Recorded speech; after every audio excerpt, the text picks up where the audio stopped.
Bienvenidos todos. En este video vamos a hablar sobre el último tema del curso, que es el tema de inductancias mutuas, o como se le conoce también, circuitos magnéticamente acoplados. Este tema tal vez ya lo tocaron en teoría electromagnética, no lo sé, pero aquí vamos a repasarlo y vamos a ver cómo esta teoría de circuitos acoplados e inductancias mutuas se traduce en modelos que podemos aplicar para resolver circuitos. Para ello, vamos a recordar la teoría básica de inductancia mutua, es este tema.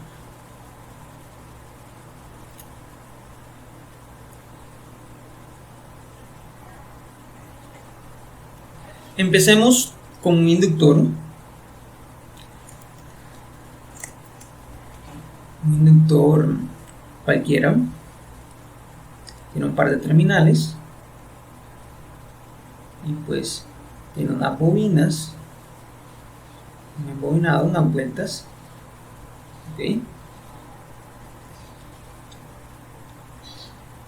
Entonces, pues ese inductor lo alimentamos con una corriente y entonces esa corriente va a producir un flujo. Está en el dominio del tiempo y aquí se produce un flujo que, siguiendo la regla de la mano derecha, pues si se dan cuenta, este es el sentido de rotación. Hagan con su mano derecha la prueba. El flujo debe ir hacia abajo. ¿Ok?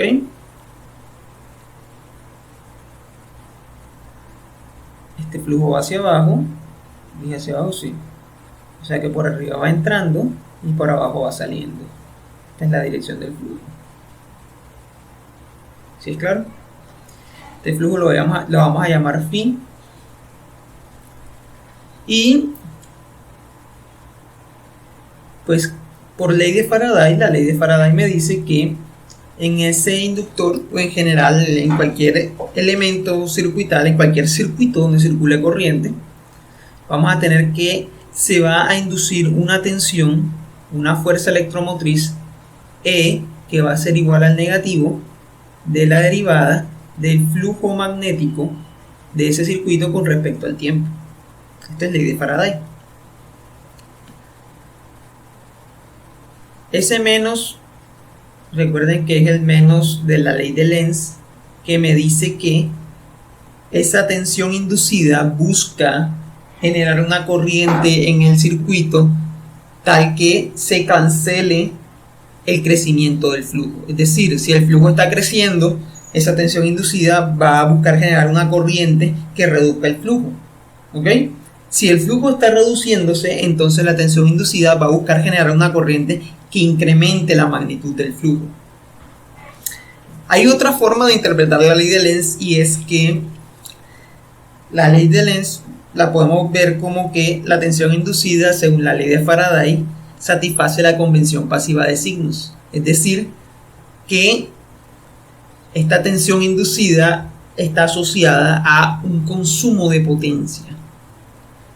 Es decir, que cuando tenemos un inductor o un dispositivo, sí, un inductor, digamos, o un circuito cualquiera donde se cumple la ley de Faraday, lo alimentamos con una corriente, la tensión inducida va a ser tal que la potencia de ese circuito va a ser una potencia consumida. Es decir, este fenómeno de la ley de Faraday donde los circuitos o en general los inductores, más bien al revés, los inductores o en general los circuitos cerrados experimentan tensiones inducidas que buscan cancelar el crecimiento del flujo. Este fenómeno o este conjunto de fenómenos asociados a la ley de Faraday se traduce en un consumo de potencia del circuito o del inductor, potencia que debe proveer el elemento que esté alimentando ese flujo en primer lugar. ¿Eso qué quiere decir? Pues Los que vieron circuitos 1 conmigo ya deberían saber la conclusión lógica de todo esto, y es que básicamente en los inductores, que son las abstracciones circuitales de los elementos que experimentan la ley de Faraday de manera significativa para nosotros, son elementos que consumen energía para producir flujo magnético y viceversa, que son elementos que pueden liberar energía para extinguir el flujo magnético que tienen acumulado. Es decir, en un elemento inductivo, si yo quiero generar un flujo, debo colocar energía, debo proveer energía. De igual forma, si ese flujo se extingue o se debilita, eso quiere decir que ese elemento inductivo debió ceder esa energía a algún otro elemento del circuito. En conclusión, lo importante para nosotros es que se cumple la convención pasiva de signos, es decir, la tensión B en este inductor debe seguir la convención pasiva de signos, y la relación entre B e I va a ser B igual a, ya como definimos el signo, ya se cumple la convención pasiva, ya este signo de la ley de Lenz no hay que ponerlo, la derivada con respecto al tiempo del flujo, donde este flujo pues es una función de la corriente I. Y pues ya nosotros aprendimos que en los circuitos lineales ese flujo es proporcional a la corriente, así que esto se vuelve la derivada con respecto al tiempo de, bueno, más específicamente para hacer formales los enlaces de flujo magnético. Sí, discúlpenme, porque el flujo es producido por una vuelta, el enlace de flujo magnético es el producido por n vueltas, es decir, el flujo por el número de vueltas, y ese es a la final el que importa cuando se aplica la ley de Faraday. Entonces, podría usar la letra Φ, pero los enlaces de flujo magnético, sobre todo en ingeniería eléctrica, suelen representarse con la letra lambda. Aunque bueno, sí, a la final la línea es una línea de flujo. Vamos a poner lambda. Y a la final que no estoy en una clase de teoría electromagnética como para tener que ser tan formal. Lambda es el enlace de flujo magnético.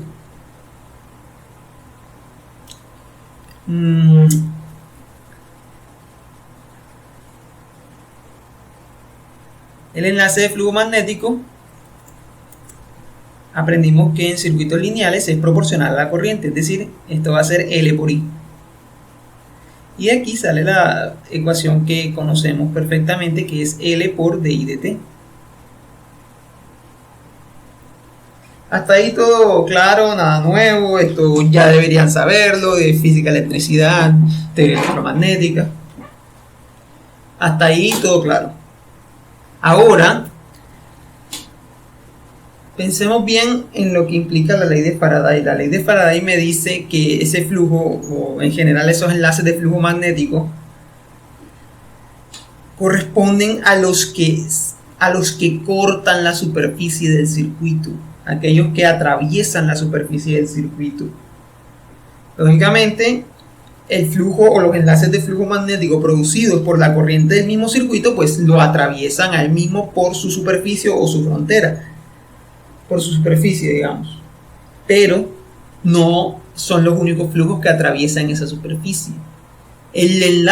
Los enlaces de flujo magnético producidos por otro circuito diferente al circuito en cuestión pueden producir un flujo que llegue hasta el circuito original y lo corte por su superficie, y ese flujo que no está producido por el circuito original sino por un circuito externo también debe ser incluido en la ley de Faraday. ¿Cómo así? Bueno, vamos a dibujarlo. Vamos a colocar aquí otro inductor.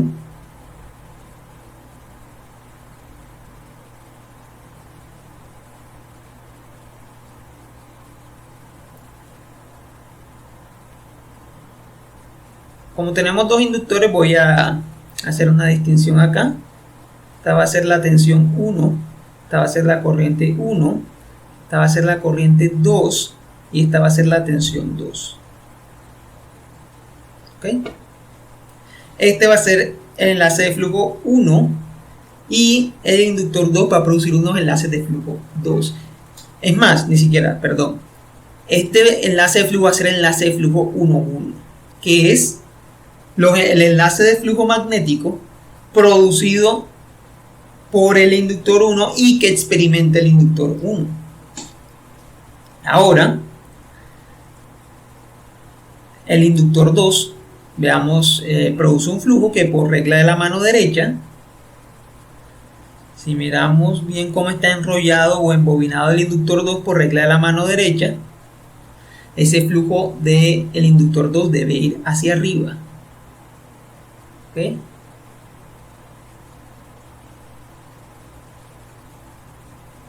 Hacia arriba.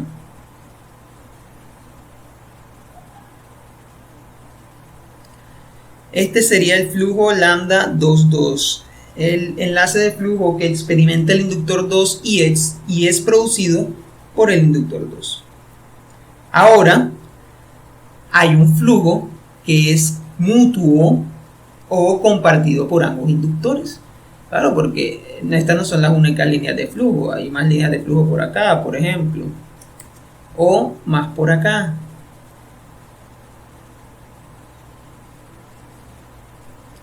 Este flujo, que por decir algo, ¿no? Realmente en este caso, como este flujo es mutuo, no sé qué dirección tiene, le voy a poner una dirección arbitraria. Ya voy a hablar de eso. Y este flujo lo voy a llamar el flujo L12, que es el flujo que experimenta el inductor 1 y es producido por el inductor 2. Hay un teorema muy bonito en física, electricidad, teoría electromagnética, como prefieran, y es el teorema de las inductancias mutuas. Este teorema dice que los flujos mutuos son iguales. Nosotros aquí tenemos dos flujos mutuos. Uno, que es el que produce el inductor 2 y llega al inductor 1, y el flujo mutuo recíproco, que es el flujo mutuo producido por el inductor 1 y que llega al inductor 2. Esos dos flujos son exactamente iguales. Es un teorema de la física. Así que ya de entrada yo puedo decir que lambda 1,2 es igual a lambda 2,1. Que podríamos decir que es igual a lambda m, o el enlace de flujo mutuo. ¿Ok? El enlace de flujo que experimenta el inductor 1, producido por el inductor 2, es el mismo enlace de flujo que experimenta el inductor 2 y es producido por el inductor 1. Eso ya está demostrado. Y ese flujo lo llamamos m, digamos. Lambda sub m me refiero. Entonces veamos cómo queda la ecuación ahora. Voy a hacerlo acá partecito.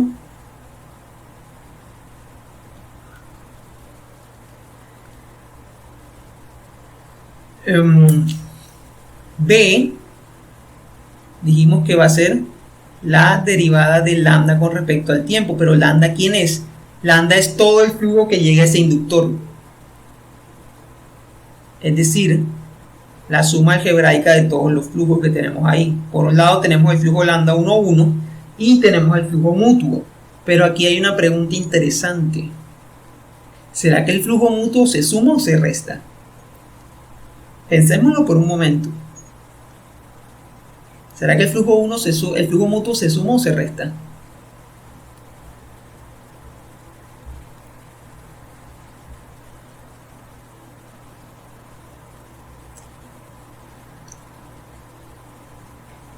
¿Ya tienen la respuesta?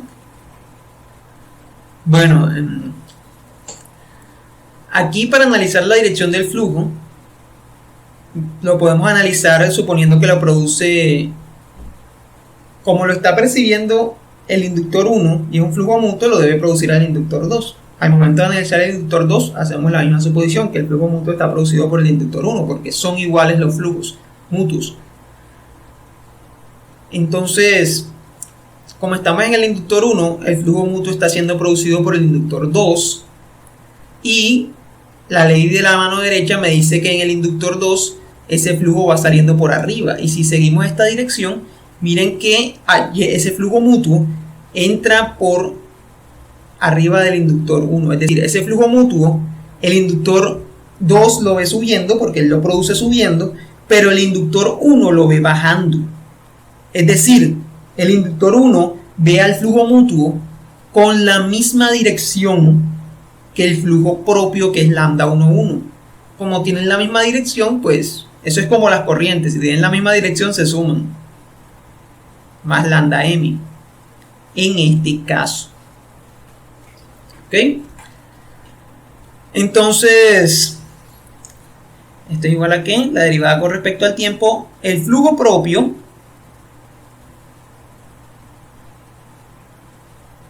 lambda 1,1 se puede expresar como una constante que sería la inductancia 1 propia por la corriente 1. El flujo mutuo lo podemos expresar como una constante que vamos a llamar m, que m se conoce como inductancia mutua por la corriente del inductor 2. ¿Ok? ¿Por qué? Pues porque el inductor 2 es el que está produciendo el flujo mutuo. Esa es la definición de flujo mutuo. Este es flujo propio o enlace de flujo propio, pero ustedes entienden. Y acá tenemos el flujo mutuo.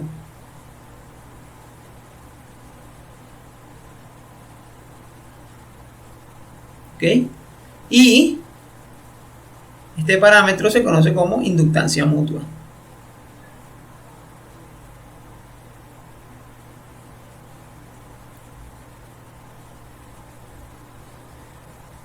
La inductancia mutua es una constante, o sea, no depende de la corriente, idealmente, claro está, ni de las tensiones, depende de la geometría de los inductores. Cuántas bobinas tiene cada uno, qué tan cerca están, el material por el que fluye el flujo mutuo, si es aire, si es un material ferromagnético, hierro, no sé. Son muchas variables.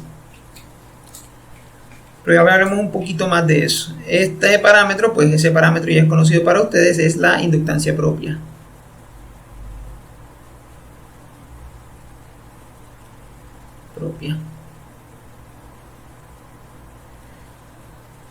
¿Ok? Entonces esto me queda que, se me olvida este B1, este flujo es lambda 1, el flujo total que ve, el enlace de flujo total que ve el inductor 1, que se descompone en flujo propio y flujo mutuo. B1 sería igual a L por I1 de T, L1, más M por la derivada de I2 de T. ¿Ok?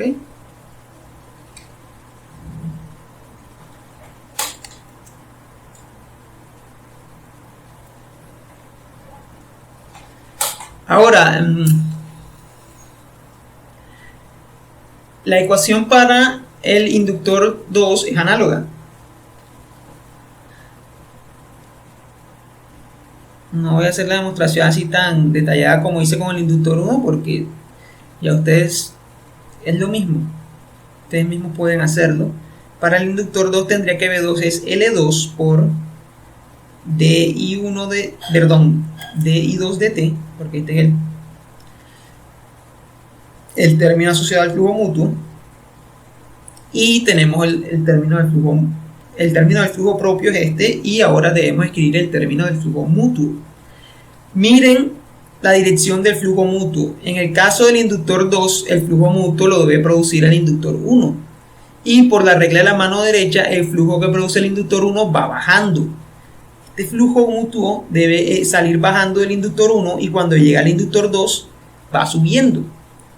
Y el flujo propio del inductor 2 también va subiendo. O sea que el flujo propio y el flujo mutuo tienen la misma dirección. Por lo tanto, estos términos se deben sumar. Y quedaría la misma inductancia mutua por el teorema de los flujos mutuos. Como los flujos mutuos son iguales, las inductancias mutuas deben ser iguales también.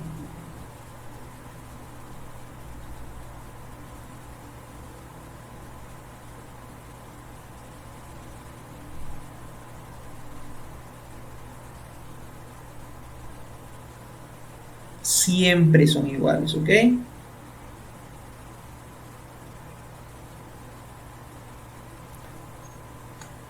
Entonces esta M del inductor 1 es la misma M del inductor 2, que es el flujo mutuo entre ambos, ¿ok? Por la derivada de la corriente 1 con respecto al tiempo. ¿Sí es claro? Ahora, si se dan cuenta, si lo han notado, el hecho de que los términos de la inductancia mutua y propia se sumen es algo que se debe a la forma en que están embobinados los inductores. Si yo tuviera la misma configuración, pero con los inductores enrollados de forma distinta, estos flujos ya no se sumarían, sino que se restarían. Vamos a considerar volver a dibujar esto, pero con el inductor enrollado de forma distinta, ¿ok? Para que vean la diferencia.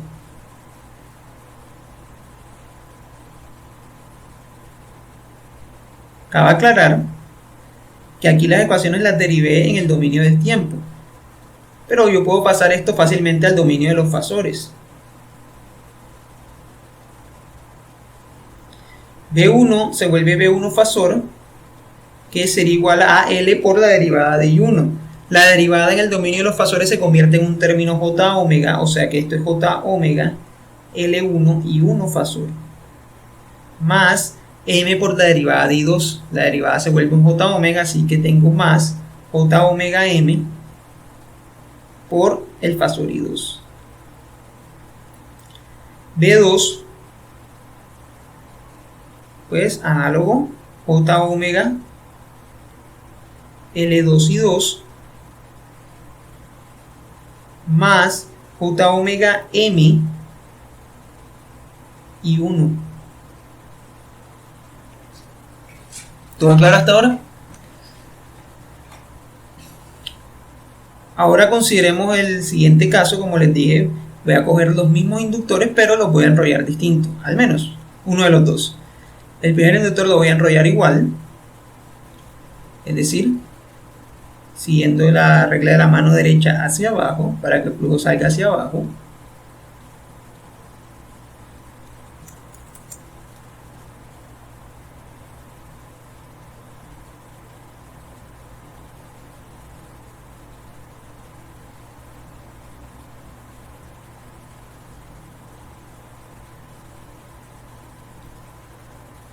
¿Listo? Flujo bajando.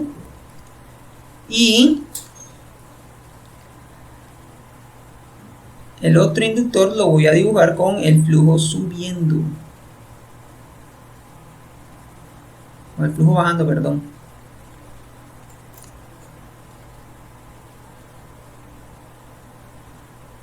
Que sería...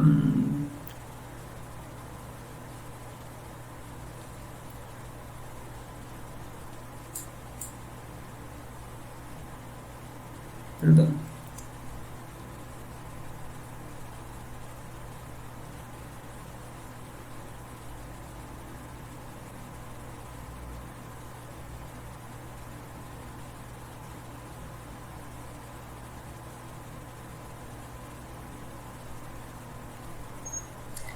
Entonces, definamos tensiones y corrientes otra vez.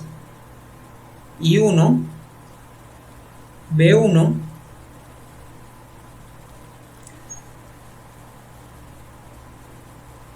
I2, B2,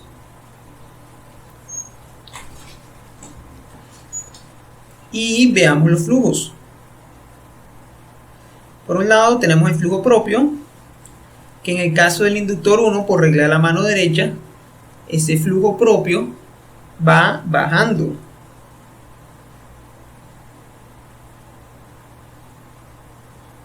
¿Ok? En el caso del inductor 2, ese flujo, si se dan cuenta, va bajando también. Diferente al dibujo que teníamos al principio.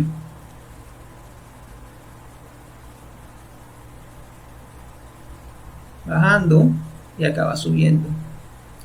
Entonces pintemos el flujo mutuo generado por el inductor 2.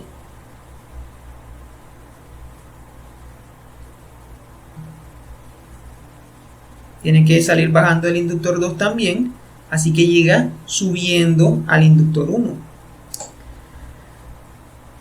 Bajo este nuevo enrollamiento, la ecuación de B1 que me queda, B1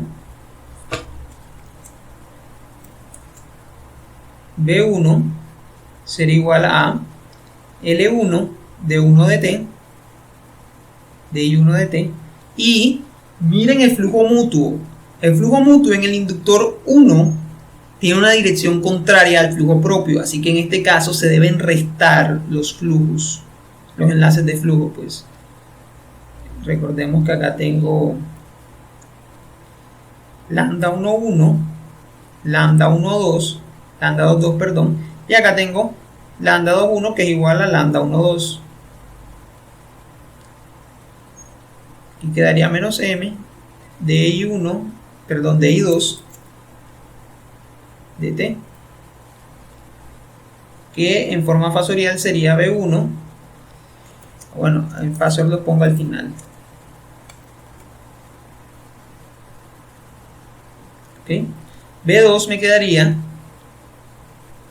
L2 de I2 de T. Y miremos el flujo. Yo aquí.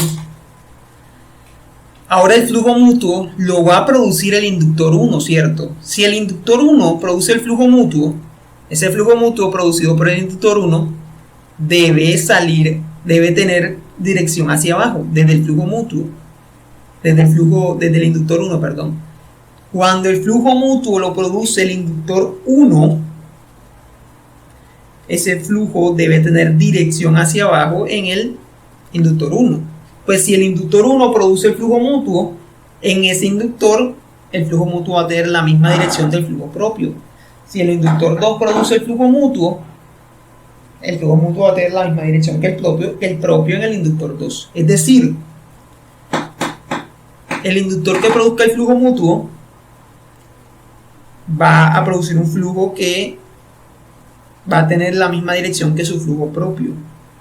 Entonces, en el caso para sacar la ecuación del inductor 2, ya la dirección del flujo mutuo no sería esta. Como ahora la produce el inductor 1, el flujo que produce el inductor 1 tiene sentido hacia abajo. Así que llega al inductor 2 subiendo. Y como el flujo propio del inductor 2 está bajando y el flujo producido por el inductor 1 llega subiendo, tienen sentidos opuestos y se tienen que restar. Menos m de I1 de T. Entonces, en el forma fasorial me quedaría omega B1, perdón, es J omega L1 I1 menos J omega M y 2. B2 va a ser J omega L2 y 2 menos J omega M y 1. Listo. Tenemos dos posibles casos que dependen de la construcción física de los devanados, de los inductores. Pero recordemos que estamos en un curso de circuitos. La idea es realizar o construir modelos para analizar elementos eléctricos, olvidándonos de su construcción física, por así decirlo. Cuando nosotros cogemos un cable y lo modelamos como una resistencia, nos estamos olvidando de su material, de su diámetro, de su largo, de todas esas características físicas, y estamos englobando todas esas características en un solo parámetro: resistencia. Cuando tomamos un capacitor y lo modelamos en un circuito, nos estamos olvidando del tamaño de sus placas, de la forma de la distancia entre las placas, del dieléctrico entre las placas, y todos esos fenómenos, características físicas, las estamos englobando en un solo número, la capacitancia. De igual forma, la construcción física de inductores magnéticamente acoplados, todas esas características del material ferromagnético, el número de vueltas, el enrollamiento, la dirección de enrollamiento relativa a la del otro inductor, todo eso va a quedar absorbido en 4 parámetros. La inductancia propia del inductor 1, L1, la inductancia propia del inductor 2, L2, la inductancia mutua M y la polaridad relativa de los inductores. Ese es el cuarto parámetro que vamos a introducir. Este parámetro básicamente se conoce como la convención del signo, la convención del punto, perdón. No sé si ya la han escuchado. La convención del punto, la convención del punto es un indicativo dibujado en el circuito que nos ayuda a identificar la dirección o el sentido relativo de los flujos mutuos para saber si ese término mutuo lo sumamos o lo restamos, sin necesidad de tener que ver físicamente el enrollamiento de los inductores, porque cuando estamos haciendo un módulo circuital buscamos olvidarnos de todas esas características físicas y quedarnos con un modelo matemático simplificado y más fácil de trabajar. Si nos interesaran las características físicas, ni siquiera haríamos nada de esto. Nos meteríamos con un computador a resolver numéricamente la ecuación de Laplace del campo eléctrico o del potencial eléctrico, y a partir de ahí derivar los campos eléctricos y magnéticos sobre todo el espacio físico en 3 dimensiones del material que estuviéramos considerando, que en algunos casos toca hacerlo, sobre todo, por ejemplo, cuando se están trabajando en el diseño de motores o máquinas eléctricas, toca resolver numéricamente las ecuaciones de los campos electromagnéticos para así poder conocer el valor de esos campos electromagnéticos en cada punto del espacio tridimensional de la máquina. Eso ayuda a saber dónde se concentran los flujos magnéticos, dónde va a haber más energía de flujo asociada, y una de las aplicaciones más interesantes es que ayuda a saber en qué parte se calienta más el motor por una convergencia de flujos magnéticos. Por ejemplo, en los generadores síncronos, cuando están operando con factor de potencia en adelanto, se produce generalmente una convergencia de flujos magnéticos en la parte trasera de la máquina, y esa convergencia de flujos magnéticos produce un calentamiento excesivo. Ese tipo de cosas pues son bastante detalladas y no se pueden analizar solamente con un circuito eléctrico. Ya en ese caso toca romper la abstracción e ir más a lo fundamental, pero ese no es nuestro interés ahora mismo estamos haciendo lo contrario. Estamos olvidándonos de lo fundamental y tapándolo con una abstracción. Esa abstracción es el modelo circuital de las inductancias mutuas, con el cual nos vamos a olvidar de cómo está construido físicamente. Solo nos interesan los valores de la L, la M y los puntos, y listo. Que para propósitos prácticos es normalmente todo lo que necesitamos. Normalmente, en la mayoría de los casos, eso es suficiente. Solo en aplicaciones muy especializadas toca romper la abstracción e ir más abajo. Pero bueno, me desvío un poco. Vamos a hablar de la convención del punto. Si se dan cuenta, ya en la ecuación fasorial de la tensión del inductor no lo relacionan solo con su propia corriente, sino con la corriente de otra parte del circuito, que es el otro inductor. Entonces, ¿cómo sería el diagrama o la representación circuital de estas inductancias mutuas? Como ya la relación tensión-corriente del inductor acoplado magnéticamente no depende de sus variables propias, sino de una variable externa de otra parte del circuito, ese término externo, que es el del flujo mutuo, se representa como una fuente dependiente. Es decir, el término de la inductancia mutua pues se sigue representando como una inductancia, y el término de la inductancia propia, la inductancia propia se sigue representando como la inductancia de siempre, pero la inductancia mutua se representa como una fuente dependiente. ¿Ok? Esa fuente dependiente pues va a depender de la corriente del otro inductor. Y la dirección relativa o el sentido relativo del enrollamiento me va a decir cómo se polariza esa fuente dependiente. Por esa razón es muy importante no solo tener en cuenta la convención del punto, sino cómo se definen las corrientes que van por los inductores. Porque miren que la fuente dependiente del término mutuo no solo va a depender de la convención del punto, sino de la corriente que lo controla. Pero bueno, vamos a dibujar esto. Convención del punto.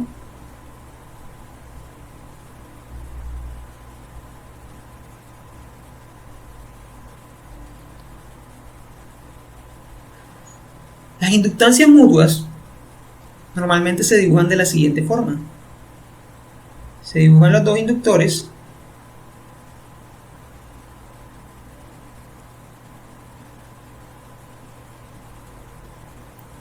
¿okay?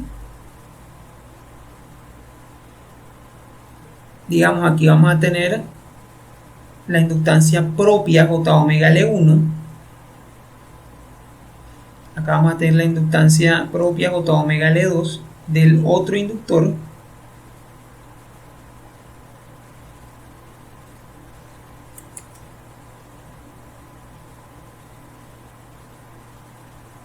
Hasta aquí son dos inductores cualquiera que no están acoplados. El acoplamiento se representa con un par de flechas.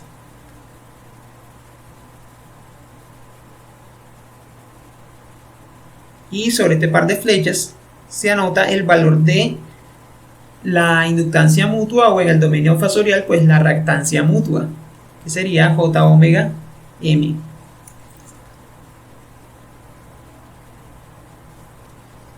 Por último, se define lo que se conoce como la convención del punto. En los extremos de los inductores se colocan unos puntos que indican el sentido relativo del arrollamiento. ¿Cómo se utilizan estos puntos? Pues la convención del punto es la siguiente. Si una corriente fluye por aquí y produce una caída de potencial en este sentido, por ejemplo, más menos, entonces la tensión inducida en el otro inductor debe tener la misma polaridad en el punto. Es decir, por la inductancia mutua se induce una tensión en el inductor 2 y esa tensión inducida en el terminal con punto debe tener el mismo signo que la tensión que se produce en el primer inductor. Como en el primer inductor el terminal con punto es positivo, la tensión inducida en el otro inductor debe ser positiva en el terminal con punto también. Es decir, tensiones inducidas deben tener la misma polaridad en el terminal con punto siempre. Es decir, el punto me indica si aquí hay más, en el otro punto hay más. Si en un punto hay menos, en el otro punto hay menos. Pero ojo con esto. Esta relación viene dada entre la tensión inducida y la caída de tensión que produce una corriente. Entonces, ¿qué pasaría? ¿Qué pasaría si yo la corriente que utilizo para polarizar la inductancia mutua ya no tuviera esta dirección de arriba hacia abajo, sino que yo asumiera que la corriente va de abajo hacia arriba? Si yo hiciera esto, entonces la tensión en el inductor se polarizaría así. Y entonces la convención del punto me dice que la tensión inducida debe polarizarse así, compartiendo el menos en el terminal con punto, porque en el terminal con punto del otro inductor la polaridad es negativa. ¿Ok? Ahora, así se dibuja normalmente una inductancia mutua en un circuito. Pero como les dije, el fenómeno de inductancias mutuas se puede interpretar como una fuente dependiente. Así que suele ser más conveniente redibujar este circuito utilizando fuentes dependientes, para ya olvidarnos de esta doble línea y este punto.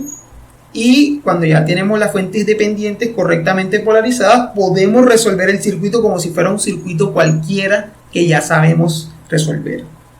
Es decir, en el caso de circuitos con inductancias mutuas, solo hay que realizar un paso adicional, que es redibujar la inductancia mutua como unas fuentes dependientes, y después de eso resolvemos como si nada. Para ello, pues, la fuente dependiente depende de una corriente, hay que definir esa corriente en el circuito, es decir, hay que dibujarla. Por esta razón es que los circuitos normalmente se dibujan así como se los mostré. Esta forma de dibujar o de definir una inductancia mutua no requiere definir o dibujar ninguna corriente o tensión. Esas inductancias mutuas, así como están, son un elemento pasivo y su comportamiento está supeditado a cualquier tensión o corriente que se le aplique. Si esta inductancia mutua se me presenta en un circuito completo y yo quiero resolverlo, pues yo defino las corrientes de cada inductor para redibujarlo en términos de fuentes dependientes y resolver como si la inductancia mutua nunca hubiera estado. ¿Cómo así? Voy a realizar el procedimiento. Vamos a definir las corrientes de cada inductancia propia. Por ejemplo, acá voy a definir la corriente I1 y acá voy a definir la corriente I2. Hay que definir ambas corrientes porque van a salir dos fuentes dependientes. Entonces el modelo circuital equivalente usando fuentes dependientes sería el siguiente. Para satisfacer las ecuaciones, pues, sería así. Por un lado, la impedancia del inductor propio, J omega L1, y una fuente dependiente.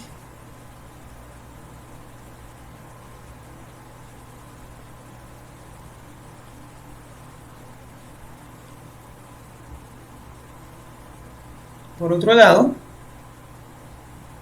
el otro inductor con su inductancia propia, J omega L2, y su fuente dependiente que representa la caída de la inductancia mutua. Acá la inductancia mutua va a valer J omega M y 2, una fuente de tensión controlada por corriente. Y acá, pues vale J omega M L1, perdón, I1.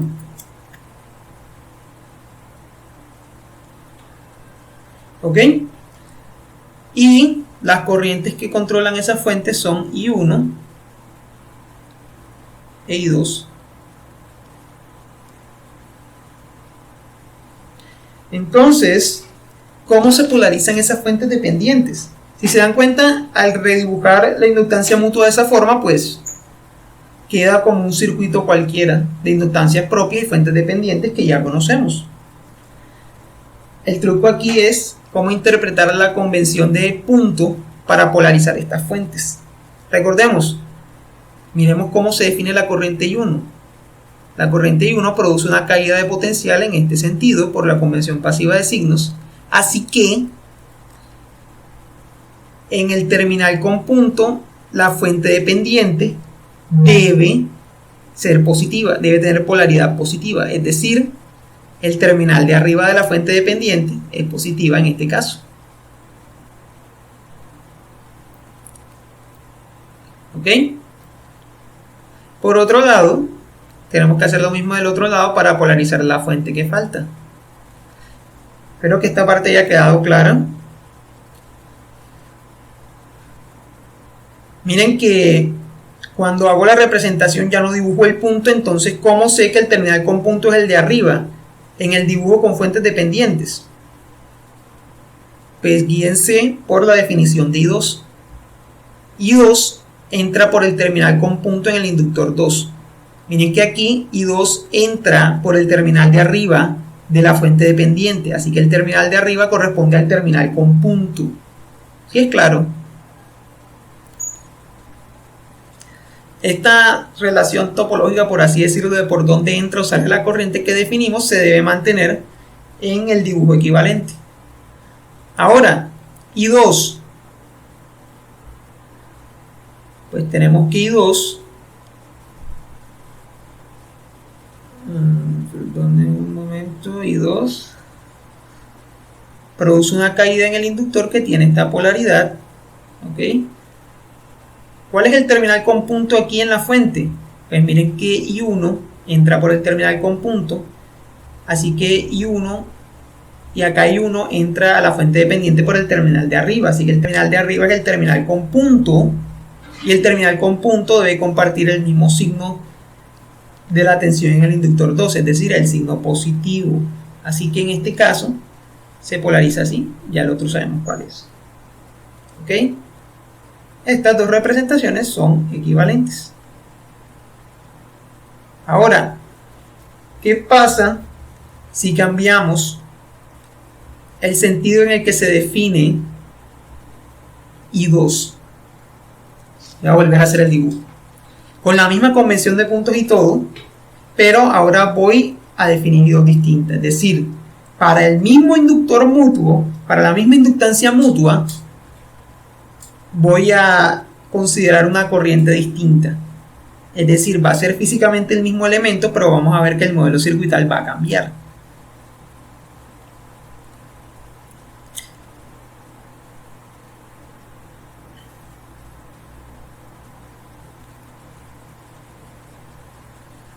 Tomamos aquí otra vez inductancia.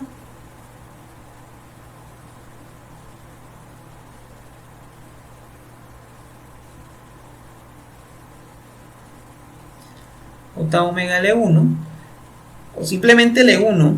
También le pueden dar simplemente la inductancia, me pueden decir aquí no, L1. El punto está acá. Luego acá tenemos L2.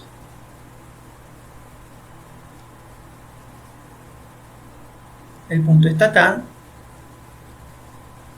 Y acá tenemos la mutua, que como les dije nos pueden dar simplemente el valor inductivo, o sea, M. En este caso, el primer caso donde nos dan J omega L1, pues ese valor numérico está en ohmios. Acá como nos dan solo L1, L2 y M, esos valores numéricos están en henrios, o unidades equivalentes, claro está.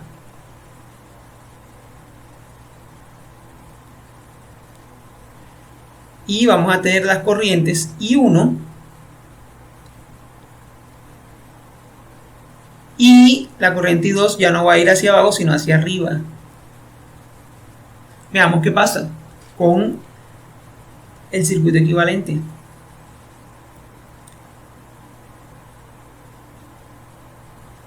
Vamos a tener la impedancia de la inductancia propia, J omega L1. Vamos a tener una fuente dependiente.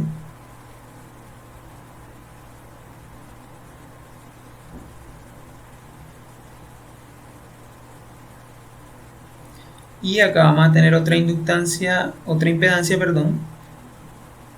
la de la inductancia propia del inductor 2, J omega L2.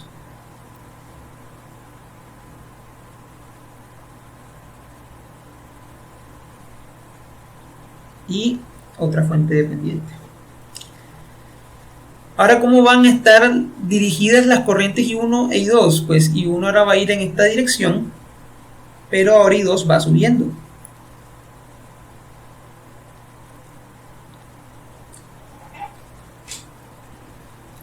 Entonces, ¿cómo se polarizan las fuentes dependientes? Por un lado, veamos que I1 produce una caída de potencial en el inductor 1 con esta polaridad, más o menos. Por lo tanto, la tensión inducida debe ser positiva en el terminal con punto. Pero, ¿cuál es el terminal? ¿Cuál es el terminal con punto ahora? Miren que ahora la corriente I2 sale del terminal con punto, entra por el terminal no punto y sale por el terminal del punto. ¿Cómo fluye I2 en la fuente dependiente? Entra por el terminal de abajo y sale por el terminal de arriba, o sea que el terminal de arriba es el terminal con punto y ese terminal debe ser positivo, o sea, más y menos, claro está. Acá iría J omega M y 1. Hasta ahí todo chévere, pero ahora veamos cómo se polariza la otra fuente dependiente. La corriente I2 produce una caída de tensión en el inductor 2 con esta polaridad más menos. Entonces, la tensión inducida en el inductor 1 debe tener una polaridad negativa en el terminal con punto. ¿Ese terminal con punto cuál es? Bueno, miremos que la corriente I1 entra por el terminal con punto. Así que en la fuente I1 entra por el terminal de arriba. Así que el terminal de arriba es el terminal con punto. Así que el terminal de arriba debe ser negativo. ¿Sí ven la diferencia con respecto al otro caso? Dependiendo de cómo defina la corriente, la polaridad de las fuentes dependientes va a cambiar. Y aquí esta fuente valdría J omega M I 2. Y lo más curioso del caso es que ambos circuitos equivalentes representan las mismas inductancias acopladas. El mismo circuito inductivo físico puede dar lugar a dos circuitos equivalentes distintos debido a cómo se definen las corrientes. Y claro está, aunque no lo parezca, ambos circuitos equivalentes me deben dar el mismo comportamiento si yo los resuelvo en un circuito.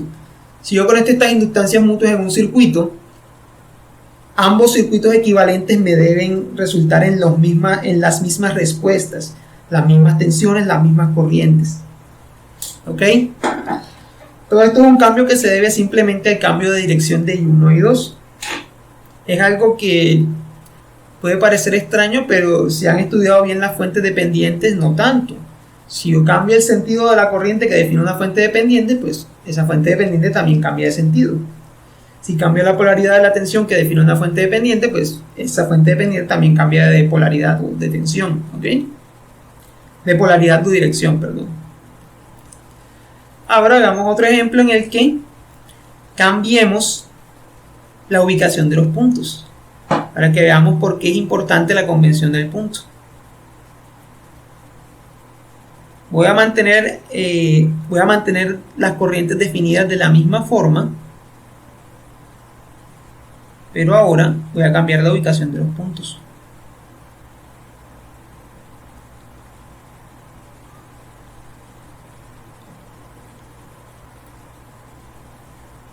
Tenemos una inductancia L1. Aquí el punto va a estar arriba.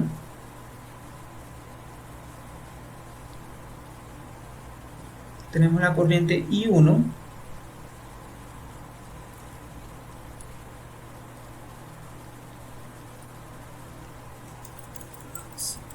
Aunque lo ponga así es suficiente.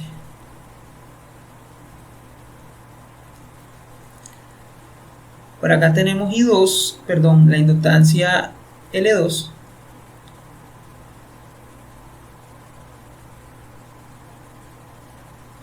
Pero ahora el punto va a estar abajo.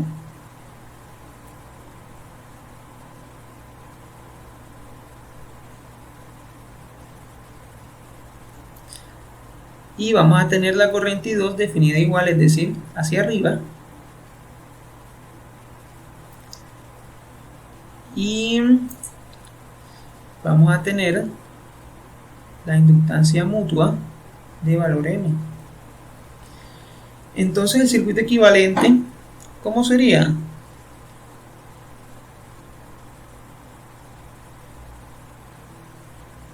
Aquí la impedancia de la inductancia propia, fuente dependiente,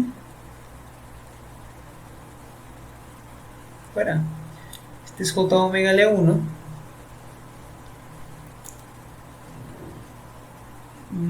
Acá vamos a tener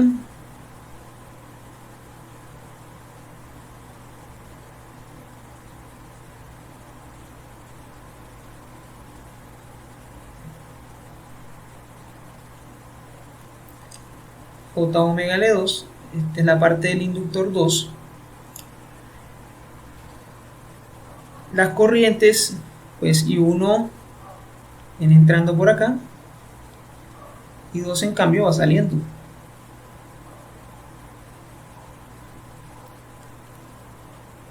Entonces polaricemos las fuentes dependientes. I1 produce una caída de potencial en este sentido, o sea que la tensión inducida la tensión inducida en el inductor 2 debe tener polaridad positiva en el terminal con punto, porque la caída de tensión producida por la corriente I1 tiene polaridad positiva en el terminal con punto y los terminales con puntos comparten la polaridad. Veamos cuál es el terminal con punto en el inductor 2. Miren que el inductor 2 entra por el terminal con punto y sale del terminal sin punto. Aquí 2 va subiendo, así que entra por el terminal de abajo de la fuente y sale por el terminal de arriba. O sea que el terminal con punto de la fuente es el terminal de abajo. Así que este terminal de abajo debe tener polaridad positiva. El otro, obviamente, polaridad negativa por eliminación.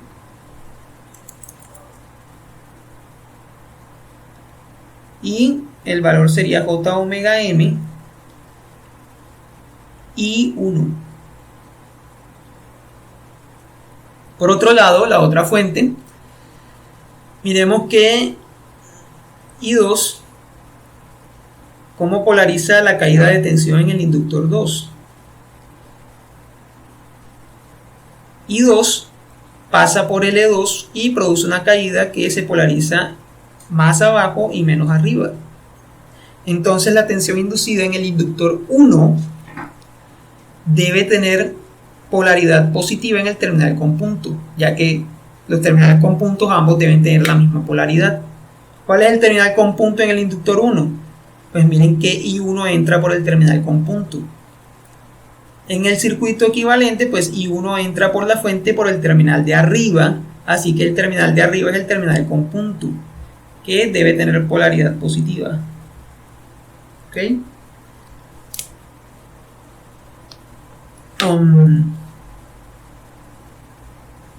Sí, polaridad positiva. A ver, un momento.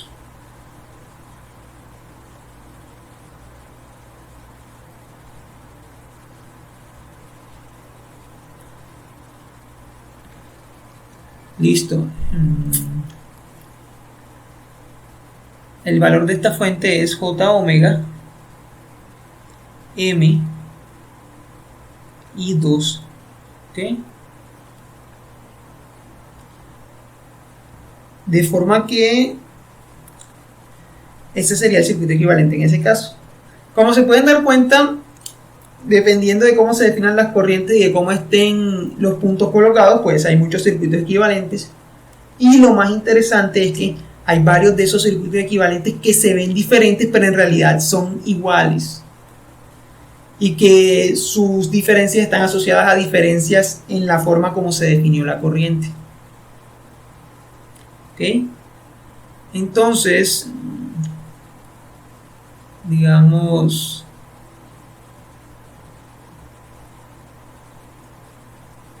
en un momento, quiero verificar una cosa, estoy pensando algo, no sea que me haya equivocado. Si Dios entra, produciría un menos, saldría un menos. Sí, ok.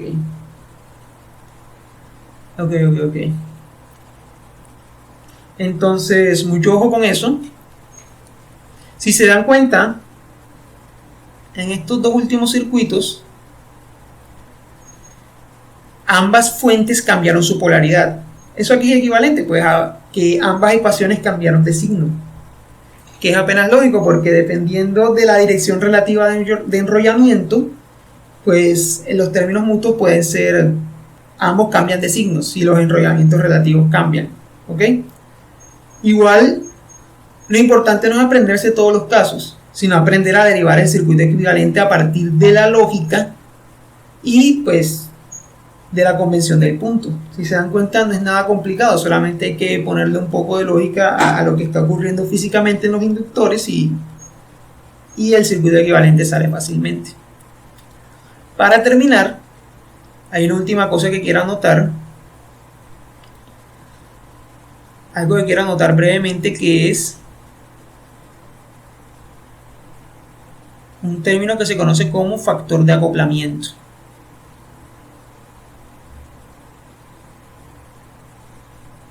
La inductancia mutua no puede tomar cualquier valor.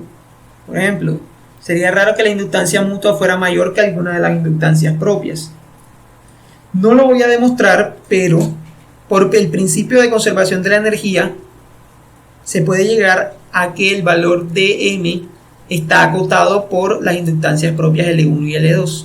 Más específicamente, la inductancia mutua M se puede expresar como un factor K por la medida geométrica de las inductancias propias, es decir, K por la raíz de L1 por L2.